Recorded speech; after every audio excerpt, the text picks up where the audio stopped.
안녕하세요, 여러분. 이제 2025년도가 될 거잖아요. 그러면서 2024년도를 돌아보는 아주 심심하고 여러분들이 느끼기에 그냥 정말 유튜버들의 간단한 클리셰다 이렇게 생각하실 수 있겠지만 저는 그럼에도 불구하고 한 번쯤 돌아보고 가야 한다 라는 생각으로 조금 이야기를 해볼까 합니다. 제가 약간 자기 전에 그런 생각을 좀 많이 하는 편이라 조금 적어왔거든요.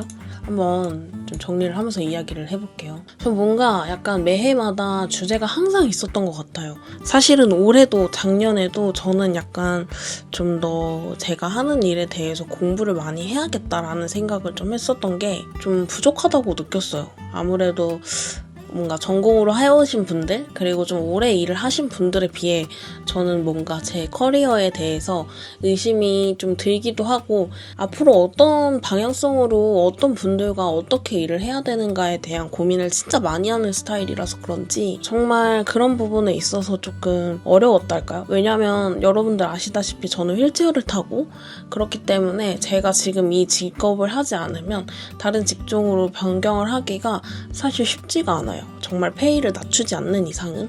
그래서 갑자기 다른 일을 할 수는 없으니까 조금 더 열심히 잘 해야 된다는 생각이 자꾸만 드니까 그거에 대한 해소가 되지 않았고, 그리고 어느 정도는 보완을 해야 된다고 늘 생각을 하기 때문에 핸드폰 업데이트 하는 것처럼 어쨌거나 제 기술에 대해서 무언가 하나를 좀 잘 할 수 있어야 한다라는 고민을 항상 해오던 터라 공부가 좀 필요하다 이렇게 생각을 좀 했었어요. 그러니까 커리어적으로는 약간 그런 부분들도 있었는데 저는 항상 제가 원하는 목표가 이렇게 있는데 그 목표가 저는 제 안에서 너무 과열될 때가 있거든요. 너무 공부를 많이 해야 한다 라던가 내지는 제가 브랜드를 만들었을 때 그 브랜드에 대해서 잘해야 된다 라는 게 너무 과열이 되다 보면 어느새 소진이 잘 되는 스타일이 되다 보니까 그걸 이제 저도 알고 제가 어느 정도 버틸 수 있는지 제 지구력이 굉장히 짧다라는 걸 저도 좀 알고 있기 때문에 그런 부분에 있어서 약간은 좀 고칠 필요가 있겠다 이런 생각을 좀 많이 해왔던 것 같아요. 그래서 뭐 일하는 데 가진 습관들 그리고 전반적으로 조금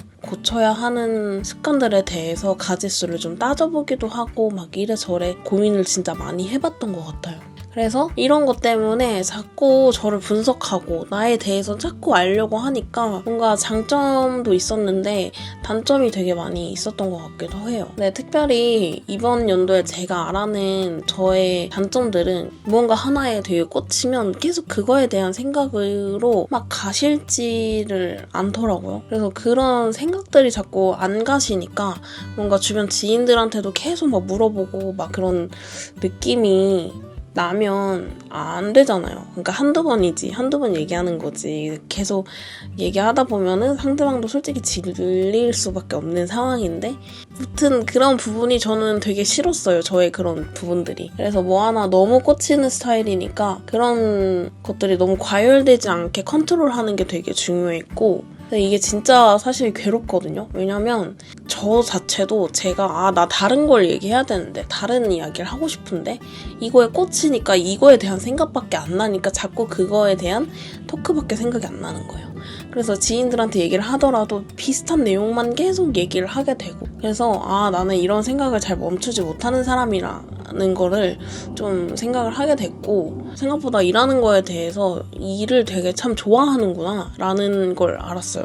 그러니까 그때그때 잠깐 힘들긴 하더라도 보람찬 결과물을 냈을 때 그 결과물에 대해서 되게 많이 보람차하기도 하고 뭔가 내가 어딘가에 되게 열심히 참여했다라는 생각이 드니까 또 막 그게 또 저한테는 성취감이 되기도 하고 원동력이 또 되더라고요. 저 너무 과열되면 힘드니까 일을 너무 하면 안 되겠다 했는데 막상 일을 안 하니까 또 나를 책찍질하는 그런 시즌이 또 오고 이러니까 이제 둘 중 하나 택하는 거야. 과열되더라도 일을 하는 것이 나은가 아니면 과열되지 않게 조절하되 일을 계속 하라고 뭐 채찍질을 한다거나 둘 중 하나인데 사실 돈을 버는 게 더 낫잖아요? 그래서 그냥 과열되더라도 일을 하자 이렇게 된 거였고 그래서 요즘에는 일을 되게 많이 하고 있는 상황인데 그럼에도 불구하고 컨트롤할 것은 컨트롤하자 이게 이제 저의 마지막 숙제예요. 그래서 이게 20대 진짜 전반적인 숙제가 될 것 같고 이걸 알아내는데 진짜 오래 걸렸어요. 제가 뭐만 하면 힘들어하고 나는 그게 이해가 되지 않는 거야. 왜 이거에서 힘들어해? 남들은 이거 해도 상관없어 해. 이 정도는 다 해. 그러니까 너가 그게 솔직히 말하면 좀 몸이 불편하니까 그런 거야. 그러니까 난 더 노력해야 돼. 남들이 3발자국 갈 때 5발자국 가야 되고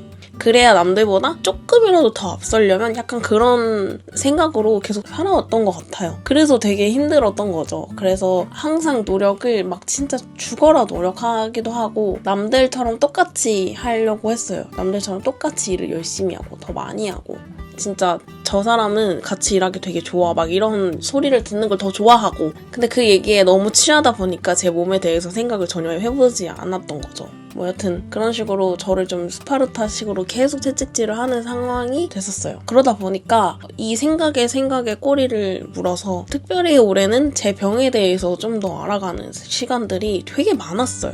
뭔가 정말 우연찮게도 인스타에서 알게 된 그 저랑 비슷한 친구를 알게 됐고 그 친구를 통해서 이제 모임을 나가게 되었고 그 모임에서 저랑 비슷한 분들이 너무 많은 거예요. 그래서 약간 좀 안심했달까? 옛날에는 저 혼자밖에 없었으니까 저 친구들은 다 비장애인이고 이러니까 내 장애에 대해서 이야기를 나눌 사람이 없다는 거가 외로웠구나 이런 생각을 좀 했던 것 같아요. 왜냐면 누구한테 얘기할 수 있는 상황이 아니다 보니까 누군가 나를 공감해주고 정말 같은 위치에서 공감해주는 건 좀 다르잖아요. 그러니까 그런 부분에 있어서 조금은 위안도 되고 나만 좀 이런 게 아니네 이런 생각도 좀 들고 그래서 다른 친구들처럼 행동하려고 저는 막 2-3발자국 4발자국 더 가려고 노력했었던 것도 그러지 않아도 된다는 그런 생각들도 많이 들었고 이번에 병에 대해서 알게 되면서 이런 상황들을 다 이해하게 된 것 같아요.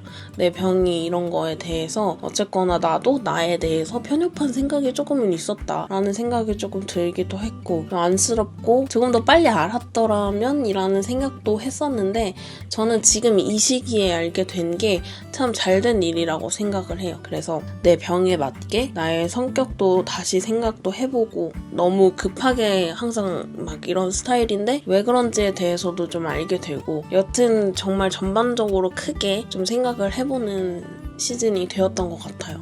그리고 이제 마지막으로 생각한 게 저 독립해야겠다라는 생각을 좀 했어요. 자취를 좀 하고 자립을 해야겠다. 물론 이제 막 어디 가서 이렇게 자립을 혼자서 해야 되는 거 아니고 그냥 집 주변, 집 완전 근처에 막 있는 곳에서 자립을 해야겠다 이런 생각을 목표를 하나를 세웠거든요. 사실 이게 될지 안 될지 몰라서 얘기를 하지 않는 게 좋겠다라고 생각은 했는데 그럼에도 불구하고 여기는 제 채널이고 저에 대한 이야기를 나누는 곳이니까 저는 자립을 하는 이유에 대해서는 저는 제 생사가 직결된 문제라고 생각을 했어요. 자립을 하고 독립을 하는 게 왜냐면 언제까지 가족들이랑 같이 산다고 해서 내 안전이 보장이 됐다고 얘기할 수는 없거든요. 같이 나이가 노화가 들어가는 상황이다 보니까 온전히 저를 막 봐줄 수 있는 가족은 없다. 그리고 가족들도 가족들만의 삶이 있는데 그거에 대해서 계속해서 나를 위해 책임져줘 이렇게 얘기할 수 있는 상황은 전혀 아니라고 생각을 했고 그리고 저를 위해서도 제가 자립을 꼭 해야 된다고 생각을 했던 게 내가 뭔가 진취적으로 무언가를 계속 할 거라면 내가 온전히 나의 삶을 내 선택으로 할 것이라면 그에 따른 뭔가 이런 자립이 전부는 아니지만 그 자립에서 오는 실행력 그리고 판단력 이런 거에 대해서 좀 더 기르려면 자립이 꼭 필요하다. 뿐만 아니라 사회에 대한 이런 서비스에 대해서도 어느 정도 제대로 받아보려면 자립하면서 내가 직접 나에 대해서 내가 뭐가 필요한지에 대해서 제대로 알아보고 이야기를 해야 된다라는 생각을 좀 했어요. 그것뿐만 아니라 앞으로 그냥 무슨 일이 벌어져도 나 혼자 해결할 수 있는 능력을 가지려면 자립이 제일 1순위였던 것 같아요. 그래서 저희 나이대인 친구들도 전부 자립에 대해서 좀 그렇게 생각을 해서 자립을 꼭 해야 된다고 하잖아요. 비장애인 분들도. 그래서 꼭 살면서 사람이 자취를 해야지만 어느 정도 나의 삶을 좀 영위할 수 있는 사람이 되는 것 같다. 뭐 이런 이야기들도 친구들이랑 많이 나누게 되면서 이게 될까라는 생각을 했는데 정말 정말 이걸 하고 있는 분들이 너무나도 많았어요. 휠체어를 타심에도 불구하고 혼자서 내 삶을 개척해 나가고 내 삶을 혼자서 책임지면서 살아가는 친구들이 너무나도 많았는데 저는 그런 걸 전혀 몰랐기 때문에 나는 안 될 거야. 항상 이런 생각으로 살다가 그래 나도 해봐야겠다 이런 생각을 하게 된 거죠. 그래서 뭐 물론 이게 진짜 제대로 저는 진짜 해볼 생각인데 돈이 문제잖아요 사실. 그래서 돈을 좀 열심히 모아가지고 최대한 빨리 목표는 1년 내로 어떻게든 한번 싹싹 긁어 모아서 나가서 직접 한번 살아보고 좀 그래야 될 것 같더라고요. 그동안 너무 우물 안에 개구리처럼 있었다라는 생각을 좀 했던 것 같고 나도 하나의 인간이고 사람인데 왜 그런 생각을 안 해봤을까라는 생각을 또 해보게 된 것 같아요. 그래서 덕분에 제가 좋은 그런 목표가 생겼고 그 목표를 통해서 나아갈 저의 앞으로의 그런 생활들이 너무 기대가 되고 또 물론 힘들겠지만 그걸로 인해서 어쨌거나 성장하는 시간이 될 수 있었으면 좋겠다. 이것이 저의 목표입니다. 아무튼 그래서 24년도에는 이런 식으로 정말 다양한 것들에 대해서 알게 되고 다양한 분들도 알게 되고 그러면서 정말 뜻깊은 시간들을 많이 가졌던 것 같아요. 유튜브를 막 전반적으로 막 계속 하고 있는 상황은 아니지만 그래도 릴스나 막 이런 거를 통해서 정말 다양한 분들이 댓글로도 많이 남겨주시고 응원도 해주시고 이러니까 나도 하나의 장애인으로서 그리고 하나의 사람으로서 내 삶을 선택하고 개척해 나가고 내 삶을 또 내가 책임질 수 있는 사람이긴 하구나 라는 생각을 좀 할 정도로 정말 많은 분들이 정말 그런 케이스들을 막 보여주시고 계시니까 나도 할 수 있겠다 라는 생각을 좀 했던 것 같습니다. 그래서 여러분들 덕분에 제가 또 저의 목표도 세우고 그리고 그 목표를 정말 똑바로 바라볼 수 있는 상황이 되게끔 많은 분들이 영감을 많이 주시기도 하고 그랬던 것 같아요. 그래서 제가 원래는 사실 카메라에 제 장애에 대해서 잘 얘기 안 하고 정말 막 대놓고 잘 얘기 안 했었거든요. 그리고 휠체어 타는 모습도 막 그렇게 많이 보여주지 않았고 그런 부분에 있어서 어쩌면 내가 내 장애에 대해서 인정을 하지 못하는 사람이었구나 라는 것도 알게 되었어요. 그래서 너무 깜짝깜짝 놀라는 24년도가 되었고 24년도 통해서 또 다른 친구들도 많이 사귀게 되고 그런 그 친구들 중에서도 정말 저한테 힘이 너무 되는 친구들 너무 많아가지고 너무너무 즐거운 한 해였습니다. 이제 27일이라서 곧 얼마 안 남았는데 제가 아마 1월 1일 전에 올릴 수 있을지는 의문이지만 자막을 안다는 한이 있더라도 여러분들 꼭 한 번씩 보실 수 있도록 그냥 라디오처럼 들으실 수 있도록 최대한 좀 깔끔하고 그냥 빠르게 올리는 게 제 목표예요. 그래서 4일 동안 24년도의 마지막 목표 이 영상 올리기. 아무튼 그러면 새해 복 많이 받으시고 24년도 너무너무 수고 많이 하셨고 그리고 25년도에도 저와 함께 해주시길 바랍니다. 그러면 안녕.